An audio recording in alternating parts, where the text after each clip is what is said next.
Hello friends, मैं सी अपनी जान आपका स्वागत करता हूं आपके अपने यूट्यूब चैनल पर। दोस्तों, आज की वीडियो आपके लिए काफी इंपॉर्टेंट है। जीएसटी में अब ई इनवॉइस की जो लिमिट है वो नेक्स्ट ईयर से यानी कि 1 जनवरी से 5 करोड़ होने वाली है। तो आपके ऊपर हो सकता है जीएसटी इनवॉइस अप्लाइड हो जाए। जीएसटी इनवॉइस के कुछ ऐसे पॉइंट्स है जो कि आपको पता होना काफी जरूरी है। इंपॉर्टेंट पॉइंट्स में यहाँ पर डिस्कस करूंगा। वीडियो काफी शॉर्ट में रहेगा। सबसे पहले हम बात करते हैं जो जीएसटी में ई इनवॉइस की एप्लीकेबिलिटी है, क्या वो क्रेडिट नोट्स पे डेबिट नोट्स पे भी है? तो हाँ, इनवॉइस के साथ साथ डेबिट और क्रेडिट नोट्स के लिए भी आपको इनवॉइस बनाना मैंडेटरी है। इससे प्रीवियस मैंने अभी 2-3 वीडियो जब अपलोड किए थे तो उसमें काफी कंफ्यूजन आ रहे थे, आपको काफी प्रॉब्लम आ रही थी। ये वीडियो देखने के बाद आपके सारे कंफ्यूजन दूर होने वाले हैं। ये जो यहाँ पर मैंने पीडीएफ डाउनलोड की है, ये आप खुद से डाउनलोड कर सकते हैं। जीएसटी में ई इनवॉइस का जो पोर्टल है वहां पर ये अवेलेबल है, उसमें ये सारे एफएक्यूज यहाँ पर दिए हुए हैं। तो यहाँ पर इन्होंने क्लियरली लिखा हुआ है, एक पॉइंट आया था कि सर एक्सपोर्ट के लिए भी जरूरी है क्या? तो हाँ, बी टू बी के साथ साथ ये एक्सपोर्ट पर्पज के लिए भी जरूरी है। ठीक है, तो एक्सपोर्ट के केस में विद और विदाउट जीएसटी आप टैक्स इनवॉइस बनाते हैं, बट एक बार आपने कवर्ड हो गए अगर आप लिमिट में, तो आपको एक्सपोर्ट के इनवॉइस जो बनाने हैं वो भी आप इसके थ्रू ही आप बनाएंगे। जो जीएसटी में इनवॉइस का पोर्टल सिस्टम है उसके थ्रू आपको आईआरएन के थ्रू ही बनाने हैं।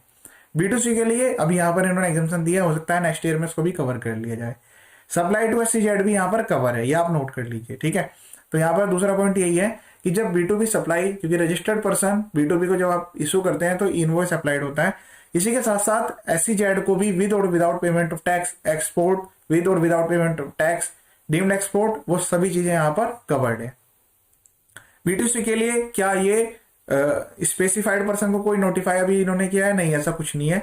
तो जब तक यहाँ पर एप्लीकेबिलिटी नहीं आ रही है तो बी2सी के लिए कोई रिक्वायरमेंट नहीं है। क्या ई इनवॉइस एप्लीकेबल होगा नील रेटेड या होली एग्जेम्प्टेड सप्लाईज के लिए? तो जो नील रेटेड या फिर एग्जेम्प्टेड सप्लाई है उसका वहां पर अभी ऑप्शन भी अनेबल नहीं किया गया है, तो इसलिए उस केस में जो है वो ई इनवॉइस अप्लाइड नहीं होगा। ठीक है, और एक पॉइंट ये भी आता है कि जब हम कोई इनवॉइस इशू करते हैं विद टैक्स तभी उसको टैक्स इनवॉइस कंसीडर किया जाता है, अदरवाइज वो बिल ऑफ सप्लाई माना जाता है। तो जब तक पोर्टल पर बिल ऑफ सप्लाई का पॉइंट नहीं आ जाता तब तक e invoicing for the purpose of nil rated या होल एग्जेम्प्टेड सप्लाई के लिए जरूरत नहीं है। जहां पर आपके प्रोडक्ट्स या सर्विसेज ऐसे हैं जिस पर टैक्स नहीं लगता है या एग्जाम्पशन मिली हुई है, तो उस केस में आपको इनवॉइस बनाने की रिक्वायरमेंट नहीं है, मैनुअल आप बना सकते हैं। वेदर द फाइनेंशियल या commercial credit notes also need to be reported to IRP? No. Only the credit and debit notes issued under section 34 of CGST SGST Act have to be reported. तो GST से related या CGST से related आपको जो है वो credit या debit notes वहां पर रिपोर्ट करने हैं। जो फाइनेंशियल या कॉमर्शियल क्रेडिट नोट्स होते हैं उनकी रिक्वायरमेंट नहीं है, बट जो आप जीएसटी में शो कर रहे हैं केवल वही आपको दिखाने मैंडेटरी है। Whether the e-invoicing is applicable for supply by notified person to government department. तो invoicing by notified person is mandate for supply of goods or service or both to a registered person. Thus, where the government department does not have any registration under GST, that is not a registered person, e-invoicing does not arise. तो ध्यान रखना है, जहां पर government department के पास एक TDS number होता है जीएसटी के अंडर में, 10 नंबर उसको बोलते हैं, उसके थ्रू वो टीडीएस तो डिडेट करते हैं बट वो उनका registered person as a tax payer नहीं लेते हैं रजिस्ट्रेशन, तो उस केस में उनका इनवॉइस बनाने की रिक्वायरमेंट नहीं आती है। ठीक है, बट क्योंकि उनके पास जो है 10 नंबर दिया हुआ है, जीएसटीएन में वो कवर्ड है, तो जब जीएसटीआर1 आप फाइल करते हैं वहां पर भी आपको अपलोड करना होता है। इसीलिए ये बेटर है कि जब इनवॉइस आप इशू कर रहे हैं तो उसमें आप वो जीएसटी नंबर जो टीडीएस वाला है वो जरूर मेंशन करें। यहां पर इनवॉइस के लिए तो उन्होंने कह दिया कि कोई दिक्कत नहीं है, आप मत बनाइए, बट जीएसटीआर1 में एंटर करना जरूरी है और इनवॉइस पर भी मेंशन करना जरूरी है। जो गवर्नमेंट डिपार्टमेंट का वो जीएसटी वाला 10 नंबर होता है। Whether invoice is applicable for invoice between two different GSTN under same PAN. तो अगर आपका किसी एक यूनिट से दूसरी यूनिट पर सामान या सर्विसेज सप्लाई हो रहे हैं तो आपको यहां पर इनवॉइस बनाने की रिक्वायरमेंट आती है।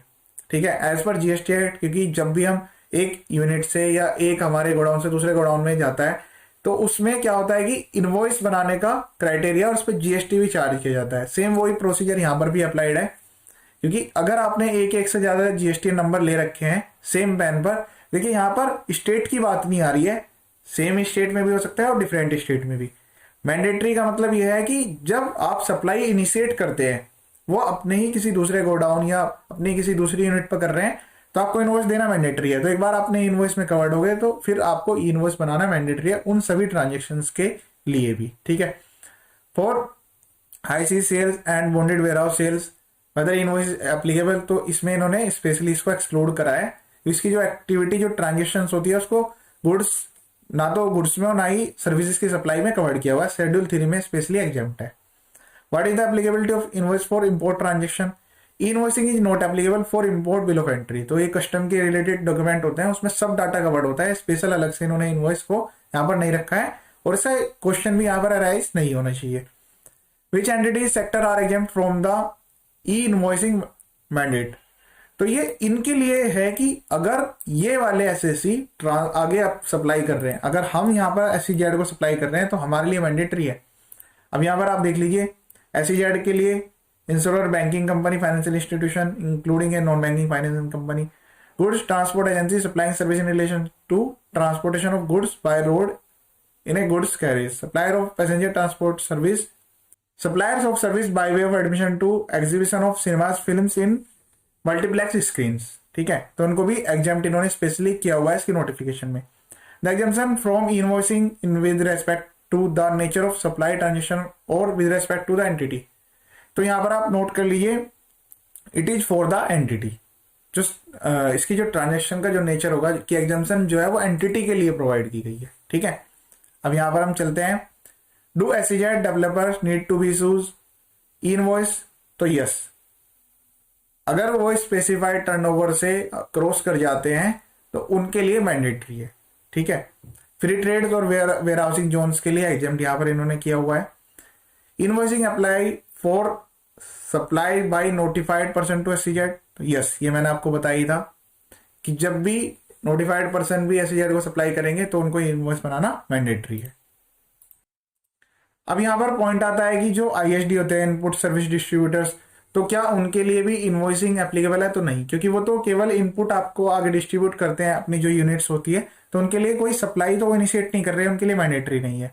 बट ये आप नोट कर लीजिए, ये सबसे इंपॉर्टेंट पॉइंट है कि जहां पर रिवर्स चार्ज के अंडर में आप खुद से ही इनवॉइस बनाते हैं तो इनवॉइस बनाना मैंडेटरी नहीं है, बट ई इनवॉइसिंग के केस में ये एप्लीकेबल है और ये मैंडेटरी है, क्योंकि इन्होंने स्पेसिफाइड कवर यहां पर किया हुआ है कि आरसीएम में वो सर्विसेज कोई भी हो सकती है, जैसे अभी रिसेंटली जो है वो रेंटल सर्विसेज में कवर्ड हुई है। तो ये एक इंपॉर्टेंट पॉइंट आप नोट करके रख लीजिए कि रिवर्स चार्ज के केस में भी ई इनवॉइस बनाना मैंडेटरी है, बट जहां पर नॉर्मल इनवॉइसेस की बात है तो वहां पर ये मैंडेटरी नहीं है, क्योंकि स्पेशल यहां पर कवर किया हुआ है। तो आपको ये वाला जो प्रोसीजर है वो फॉलो करना है रिवर्स चार्ज के केस में भी। एक पॉइंट आता है कि अनरजिस्टर्ड पर्सन के केस में क्या होगा? तो अनरजिस्टर्ड पर्सन के केस में इसलिए अराइज नहीं होगी क्योंकि ये B2B को ही कवर कर रहा है यहाँ पर, तो वो तो यहाँ पर बिल्कुल बाय डिफॉल्ट इन्होंने सेम वही पॉइंट यहाँ पर रिपीट किया हुआ है। एक ये वाला पॉइंट है कि जो ई इनवॉइस है उसमें IRN और QR कोड, उसके लिए यहाँ पर बात की गई है कि ई इनवॉइस का पता किस तरह से चलेगा। तो उसमें वही बात इन्होंने दोबारा से रिपीट किया है कि जब ई इनवॉइस जनरेट होता है तो उसमें क्या होता है कि एक पर्टिकुलर इसकी वेबसाइट है, उसके थ्रू यहाँ पर IRN नंबर मिलता है, हर इनवॉइस के लिए यूनिक होता है, तो उसके थ्रू उसको IRN को या QR कोड को स्कैन करके आप आइडेंटिफाई कर सकते हैं। एक इसमें यहाँ पर सबसे इंपॉर्टेंट पॉइंट ये आता है कि जो GSTN में कि ई इनवॉइस जो है वो क्या हर कोई बना सकता है? तो नहीं, ऐसा नहीं है। जब तक आपकी टर्नओवर क्रॉस नहीं करती है लिमिट से, तब तक आप ई इनवॉइस के पोर्टल पर रजिस्टर्ड नहीं कर सकते। इन्होंने क्लियरली यहाँ पर ये मेंशन भी किया हुआ है कि जो GSTN है वो किस तरह से कंसीडर करता है। तो GSTR 3B में जो आपने टर्नओवर रिपोर्ट किया है उसके बेस पर सिस्टम एनेबल कर देता है उसको, बट उसमें हो सकता है एग्जेम्प्टेड सप्लाई भी हो या फिर वैसी सप्लाई हो जिस पर इनवॉइस अप्लाइड नहीं होता है। तो इस केस में आपको टेंशन लेने की रिक्वायरमेंट नहीं आती है। आपको पोर्टल ने एनेबल कर दिया, बट इसका मतलब ये नहीं कि आपको इनवॉइसिंग बनाना मैंडेटरी है। इनवॉइसिंग बनाने के लिए आपको इनवॉइसिंग के रूल्स के अकॉर्डिंग उनको फॉलो करना है। अगर आपके ऊपर अप्लाइड नहीं हो रही है और आपका स्टेटस जो है वो एनेबल दिखा रहा है, तब आप इसको इग्नोर कर सकते हैं। तो ये था कंप्लीट वीडियो आज का, जिसमें मैंने आपको बता दिया इनवॉइसिंग के बारे में जो इंपॉर्टेंट पॉइंट्स थे वो आपको नोट कर लेने हैं। कब कब बनाना जरूरी है, कब बनाना के लिए आपको एग्जाम्पशन मिली हुई है, इसके अलावा चैनल पर मैंने इसी तरह के काफी सारे वीडियो अपलोड किए हुए हैं। ई इनवॉइसेस आप बिना किसी सॉफ्टवेयर के बना सकते हैं खुद से सेल्फ, और ये फ्री ऑफ कॉस्ट है, इसमें कोई भी कॉस्टिंग नहीं लगती है। और उसी तरह के जीएसटी और इनकम टैक्स के काफी सारे वीडियो मैंने अपने चैनल पर अपलोड किए हुए हैं। आप चैनल को सब्सक्राइब करें या ना करें, पर वीडियो जरूर देखें। ये वीडियो